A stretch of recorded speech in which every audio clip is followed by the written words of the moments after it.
When we read through the clauses 19.2 to 19.6, we can see that the restrictions can be imposed by making laws and not by a purely executive order. The restrictions must be imposed for achieving one or more of the objects specified in the respective clauses of Article 19.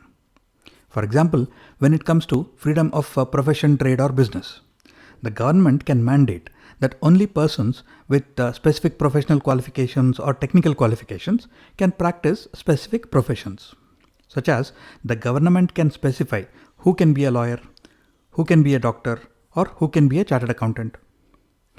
Another example is that only persons with a qualification in pharmacy can get a license to run a medical shop. So this is a reasonable restriction. Now, the government can also restrict or place strict controls or even create a monopoly for itself over certain businesses, such as atomic energy, railways, defense, or mining of certain minerals. And the ground rule for the restrictions or controls is that they must be reasonable.